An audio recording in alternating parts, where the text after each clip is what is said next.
Previously on Up and Vanished. On Friday, October 14th at 6:43 a.m., Tara sent Marcus Harper's mother an email. If I did not give a crap about Marcus, you all, and his feelings, I would not be in this state. If this were all about me, I would not want Marcus. Just remind Marcus what I said about something happening to me or even him. He leaves it as this, and something may happen to me. Like I said, though, the night of the sweet potato pageant, she knew something was going to happen. She just was not her normal self. And everybody can tell you that she was, but I know that she was not acting normal. The second piece of evidence was a business card found in Tara's front door. The card belonged to a friend of Tara's family, a police officer from a nearby town called Perry. Detective Heath Dykes, Perry Police Department. Late Sunday night on October 23rd, Tara's mom was concerned because she wasn't responding, so she asked this family friend to go check on her. So he drove there with the sole intent of checking on Tara. Oh, yeah. Do you think it's odd that Heath Dykes didn't see the glove on the ground? I think it's unusual. You're dealing with a veteran detective. The only thing that the dogs showed any indication to was a burned house. We determined that they were responding to some septic lines or sewage. Basically, are you telling me that somebody other than the folks in Florida owned that? A guy named Michael Langford owned the vehicle. The homeowner did not own that. Why was this vehicle there is what I'm getting at now. He saw a black truck parked in the yard. He said that there was an individual in there and that individual said something to him. GBI went to talk to them, so they clammed up and never discussed anything about the black truck. No kind of composite, they never got anything close to that. According to Marcus, they rode around together in the cop car that night and made several stops in reference to a man named Benny Merritt. If there's no reports on Benny Merritt, then where was Marcus Harper? All we have is one report on him. The report date was actually 10/27/2005. Any other report on Benny Merritt? No, sir, that's the only one we got on him. If that's true, then somebody's told a bold-faced lie. 10 years ago today marked the last time anybody reported seeing or talking to Tara Grinstead. Officially, police are calling this a missing persons GBI case. officials say investigators Club found an $80,000 reward is being offered Where for information. is Tara Grinstead? From Tenderfoot TV in Atlanta, this is Up and Vanished, the investigation of Tara Grinstead. I'm your host, Payne Lindsey. Hey guys, before I get started, I have some good news for you. I originally planned on breaking this into 2 seasons, and the next episode was supposed to come out in January. But my plans have changed. Up and Vanish will now resume with episode 7 on November 21st. We've recently had a huge surge of new listeners, and I want to welcome everyone who's just now joining us. Unlike other podcasts, this investigation is pretty much happening in real time, so the content of the episodes is always changing last minute. The reason for the break in the first place was to kind of catch up on my investigation and organize everything into episodes. But with the great support you guys are giving me, I've decided to do this every week up until episode 12. The podcast will resume with episode 7 on November 21st. With that being said, there's several ways as a listener you can support the future of this podcast. First, subscribe, rate, and write a review on iTunes. I know everyone says that, but it really does help with the iTunes charts. The other way you can support is by using the promo code UPANDVANISH to redeem 3 free meals from BlueApron.com. You can literally help out by getting free stuff. I myself am not the best chef in the world, so I used to eat out a lot, and every time I'd spend at least $30 to $40 on me and my wife. But with Blue Apron, each meal is less than $10, and they take less than 40 minutes to make. Blue Apron sends fresh ingredients to your house each week with original recipes. They ship the exact amount of each ingredient, so you have everything you need and you're not wasting anything either. You have full control over the recipes you get, and you can customize it based on what you like to eat. Or if you're like me and my wife, and you can never decide what's for dinner tonight, they can pick it for you. There's no weekly commitment either. If you're traveling or going out of town or just don't want to cook that week, you can just log in and press pause. Check out this week's menu and get your first 3 meals for free and with free shipping by going to blueapron.com/upandvanished. By redeeming this offer, you're also directly supporting this podcast. To help keep these episodes coming out each week for free, please support by going to blueapron.com/upandvanished and get those 3 free meals. Now back to the show.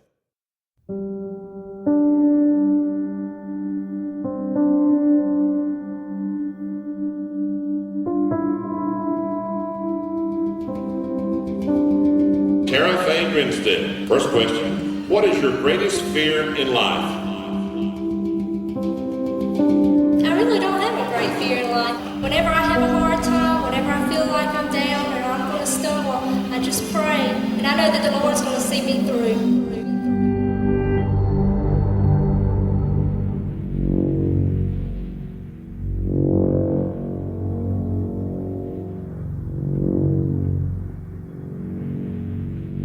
You're on a phone line. I don't know who you are.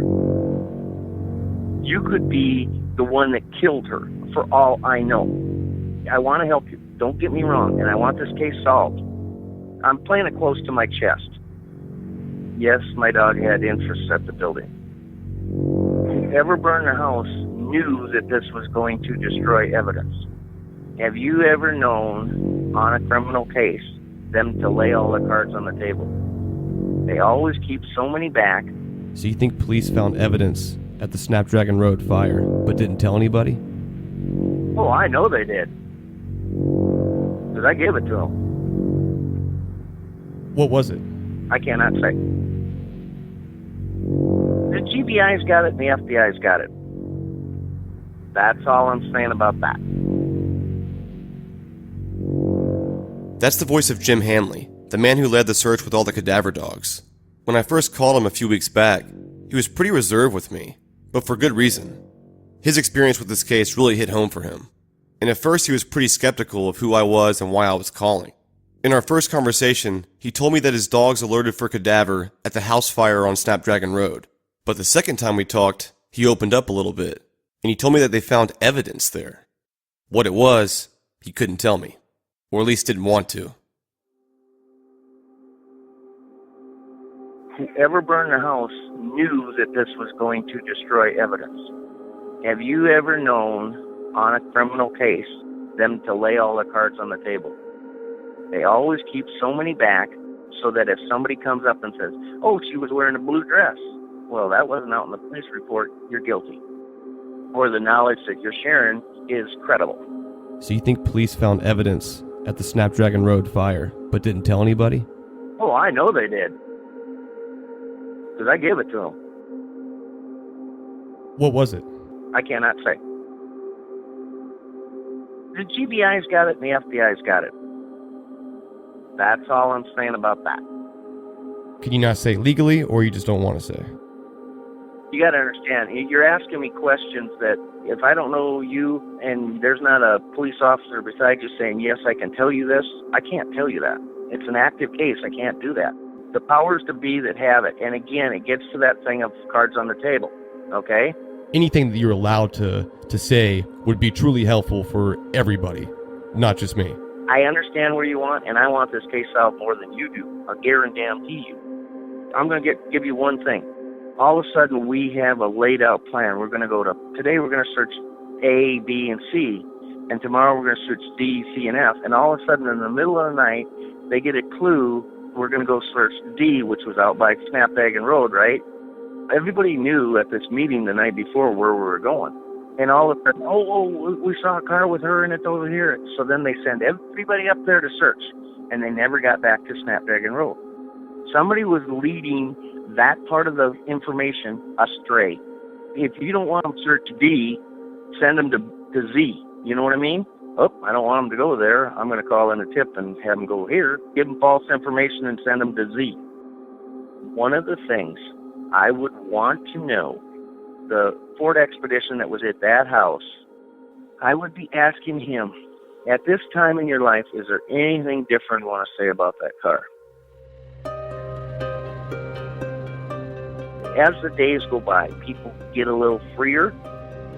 10 years down the road, he may be a little freer with what, where, and how. Obviously, after hearing that, my mind was racing. What did he find? He didn't tell me, but I definitely planned on finding out. I started my investigation in early 2016, and it hasn't stopped since. Literally each week before I release a new episode, I'm still learning new information. I had some theories of my own going into this thing, but since then they've changed over and over again. On the surface, based on certain information, this case in a way can seem pretty simple. It was easy for me to start pointing the finger at someone right away, just based on a few suspicious facts.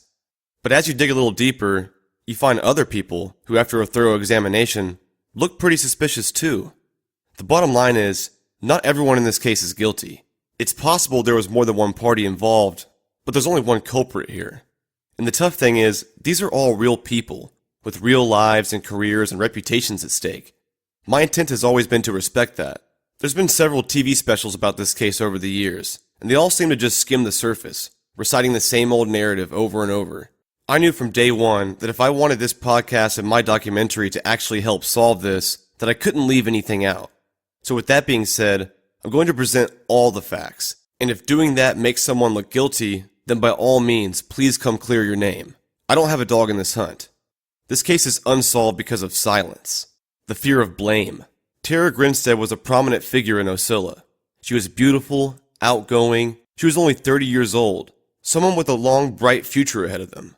But somebody took that away from her. It's been 11 years now. Right now it's time to dust off the cobwebs. No more silence, no more small town secrets, and no more fear of what someone else may think. If somebody does know something, then I'm trying to find out.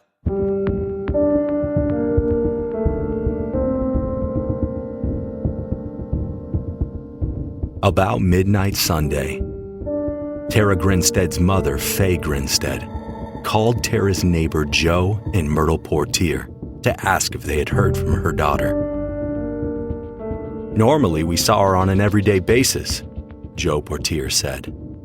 I told Faye we had not seen her and her mother sounded concerned. After talking to Joe Portier, Faye phoned Heath Dykes, a Perry police detective, and a close family friend of Tara's and her family, and asked him to go and check on Tara. The drive from Perry to Ocilla is 1 hour and 15 minutes. After midnight Sunday, Heath arrived at Tara's house. Dykes left his business card wedged in Tara's front door. Agent Rothwell would later say, "It was certainly a piece of evidence that we're interested in. I mean, it's a business card stuck in the front door of a person that's now missing." The investigators later learned that Heath Dykes had talked to Tara around 10:20 p.m. while she was at the barbecue. He had also phoned Tara more than 10 times, leaving messages on her answering machine. Agent Rothwell later said he was calling her all day Sunday. In a brief telephone interview with Crime Library in 2006, Heath said he had last seen Tara Grinstead weeks prior to her going missing. She went over to the barbecue. While she was there now, she received numerous phone calls on her cell phone. She received one from a girl named Megan Evans. Megan was at a bar, which is where Marcus Harper had dropped in to see some of his friends play in a band there. Megan talked to her, but she talked to Heath Dykes too. He made about 20 phone calls to Tara's cell phone and her landline and left messages. And he was longtime friends with Tara's family. Sunday night, see, her mama, Faye, she couldn't get hold of Tara late Sunday night. She called Heath. She didn't call the police. She called Heath and asked Heath to go drive to Ocilla and check on Tara. And he drove down there. And so he was standing in her yard about 12:30 to 1:45 Sunday night. You're a detective for all these years. That was the worst welfare check I've ever seen done by anyone on somebody at their house, because he didn't do anything. The only thing he did, he left his business card on the front screen door. But I know Joe next door had a key. Nobody ever went inside the house, and her car was there. What I was interested in, and I've never been able to find out in 10 years, is when did he make the phone calls? Did he make any of the phone calls before Faye called him? The thing is, if the phone calls were made before, say, midnight Sunday night, then something's major wrong. Why would Heath become concerned about where Tara's at? Why would he call that many times before Faye called him? He knew when he was standing in front of that house Sunday night, he knew that she wasn't in that house. If you retrace Tara's last steps, Heath Dykes immediately comes into the picture. We know she was last seen leaving the barbecue Saturday night around 11 p.m., and from there, we don't really know what happened. What we do know for sure is that Heath Dykes was standing at Tara's doorsteps on Sunday night around midnight. He was supposedly sent there by Tara's mother to check on her. He didn't see anything suspicious, so he placed his business card in the front door and left. But the thing is, he's a police officer, and to me, the setting at Tara's house that night did seem a little suspicious. Her car was in her driveway, her front door was locked, and she hadn't been heard from in over 24 hours. But I'm not the only one who thought that was a little odd. In the weeks following Tara's disappearance, the national media took interest in this too. On November 14th, 2005, 3 weeks after Tara's disappearance, the National Enquirer released an article about the case with some bombshell information. The article was titled, "Cop is Quizzed Over Missing Beauty Queen." Was Tara having an affair with a married officer? This is how the article read. A married policeman bombarded missing beauty queen Tara Grinstead with more than 20 frantic phone calls on the day of her disappearance. Authorities have already spoken to him and his wife. He may have been having a relationship with Tara. Investigators believe he told Tara he was going to leave his wife but backed out on the promise. A lawyer who has spoken to investigating officers said they had told him numerous messages were left on Tara's answering machine. The calls are from a married man, and he's a cop. So I think the glove is like, there's a finite amount of possibilities why that could be there. It's not like it's infinite reasons a glove would be there. You know what I mean? What to you are those things? It's only there to stage what happened in that house or to clean up. That's my friend Donald. He's been helping me with the podcast behind the scenes a little bit. And I call him up a lot just to talk about the case. That's why you would go in with gloves, come out, take your gloves off so you're not outside with some damn latex gloves on looking guilty. But I don't think you're wearing gloves to abduct her, if she knows you especially, because she's voluntarily probably going with you. I think your gloves come into play when you go back to clean up. You come out the door, close the door, lock it, take them gloves off and put them in your pocket. One falls on the ground, you leave. I don't even know what other scenarios I can think of where that would happen. He was there at her house Sunday night at 12:30. He was probably gone by 1. Here's the thing is that at 9 a.m. on Monday morning, basically 9 hours later, because he was there at 12:30 at night, that glove was in the yard. So it most likely was there when he was there. The chances of it not being there are very slim. That would mean that somebody, between the time he left, between like 1 in the morning and like 6 in the morning, somebody put it there. Or it was already there. Right. The business card to me is strange because it's so formal for somebody who is so close to somebody. Yeah, you gotta just try to understand the mentality of it. But all that stuff just doesn't add up. Right. 20 calls, frantic voicemails, talking to the mom. Whether he called the mom, that means he knows the mom personally. If she called him, she knows him personally. So such a personal relationship across the board, why leave a business card? It makes it look formal, like no one's going to ever know that I was sleeping with this woman. I can't look like the crazy boyfriend. I got to look like the detective trying to help.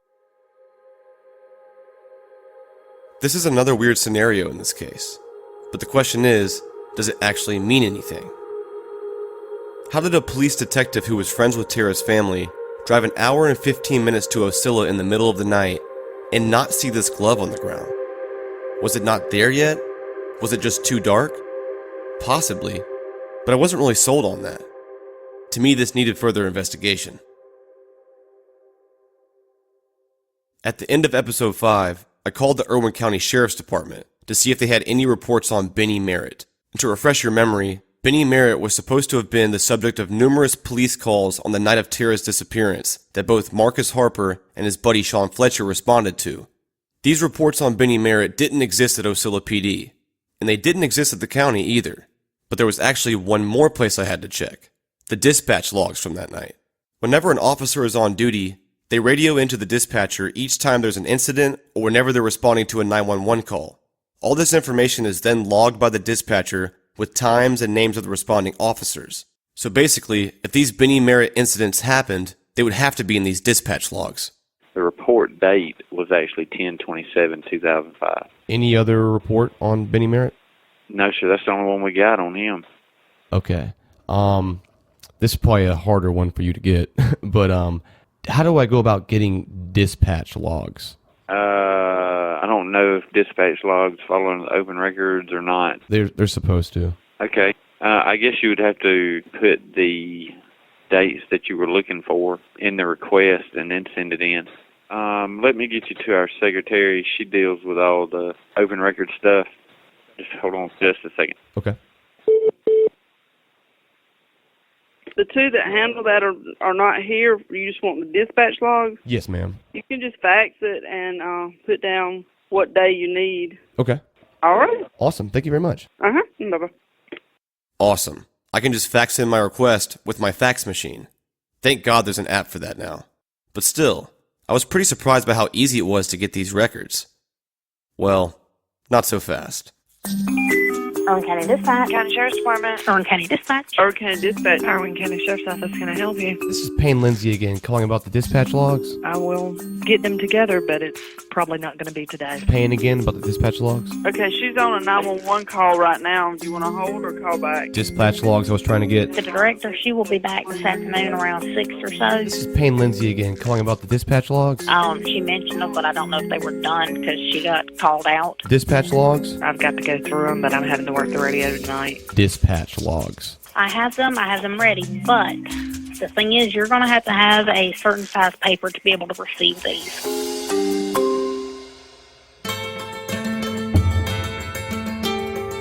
Okay, so it wasn't that easy. But the lady in charge will be sending them this week. Fingers crossed. But this leads me into a bigger issue with this case, and for any case in the state of Georgia. Under the Georgia Open Records Act, all public records can be made available to citizens. That sounds great, right? Well, not exactly. In the written law, there's a couple exemptions to this request. One of them being, quote, pending investigations. That means any case like this that is unsolved. Now, it doesn't mean that they can't give them to you, it just means they don't have to, and they probably won't. And that brings up a bigger issue. Who is policing the police? The answer is no one. As a citizen, we're supposed to trust the government with this information, even after 11 years and no arrest. So that means stuff like Tara's cell phone records, a real list of people they've swabbed DNA for, any of that, it's just a big secret to the public. My argument here is, how can law enforcement claim that this particular investigation is still in fact pending? From where I'm standing, it doesn't appear that this case is very active. And in the eye of the public, it doesn't seem like they're any closer to solving it than they were 11 years ago. But just so we're clear, I'm in no way trying to disparage the work of the GBI or the Ocilla PD in this case. But it's been 11 years now, and obviously whatever they've been doing isn't working. The Georgia Open Records Act actually declares in the first paragraph that the state is in favor of open government, and that public access to records is not only our right, but in their words, it's encouraged. So I can still submit a request for these case files, but good luck getting them. And in recent history, submitting this request has often backfired on people. Thomason says he and his lawyer were arrested because a Fannin County judge didn't like the questions he was asking. He says it all started last year when he got a tip that officials in a Fannin County courtroom used the N-word to describe a black witness. Using Georgia's open records law, Thomason says he requested the transcript and the audio recording from court, and it led the court reporter to sue him for $1.6 million, claiming defamation for implying her written transcript was inaccurate. Thomason says the court reporter then wanted him to reimburse her for the legal bills that resulted, more than $16,000. Thomason says he continued to dig and found evidence suggesting those attorney's fees had already been paid from a taxpayer-funded account managed by Superior Court Judge Brenda Weaver. Thomason filed an open records request with Judge Weaver for copies of the checks, but she refused, saying judges are not subject to the open records law. Next thing he knew, he and his lawyer Russell Stuckey were being arrested for identity fraud, attempt to commit identity fraud, and making a false statement in an open records request. He was jailed and forced to take several drug tests, and his ability to cover other stories on the court beat was limited, all because he says he dared to ask tough questions.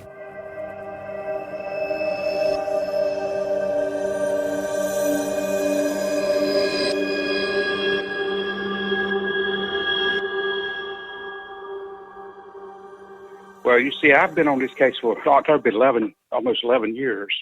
And can you imagine doing a podcast for 11 years? I'd feel terrible. See, the last year and a half, I've been dealing with cancer. So, but here's the thing: there's just too many wannabe web sleuths out there, and so here's the thing. What I'm going to do is this: I'm going to work one lead. I've had this lead for a good while, and I'm gonna just do it till it just looks like it can't go no further. And then after that, I'm gonna just quit the case for my health reasons, the psychology of everything. Unless the killer, the culprit, is someone totally off the radar. I think I've laid enough ground in 10.5 years of a case to be made about my involvement in moving toward a resolution. I'm going to tell you something now. In 2010, this individual, he drove to Knoxville, Tennessee, and he got into praying position, and he shot himself in the head and killed himself. The question is, what does this have to do with Tara case? He wrote a letter. He said that he could not live with himself anymore, that he knew what happened to Tara. He was threatened, and he saw something that he shouldn't have seen. There's something to this. You're not going to go meet your maker on a lie. In the letter, he listed 12 individuals' names. Each one of these individuals need to be talked to. I'm going to work this lead. And when I've taken it as far as I can take it, then I'm quitting the case.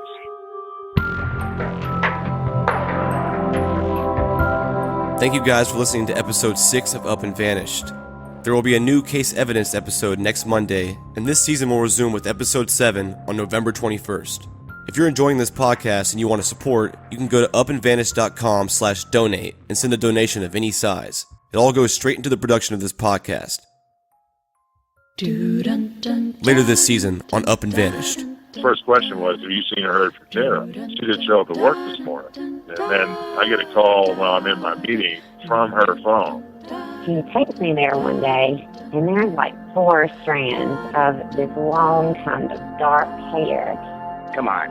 I mean, really. They don't use evidence tape unless they got something.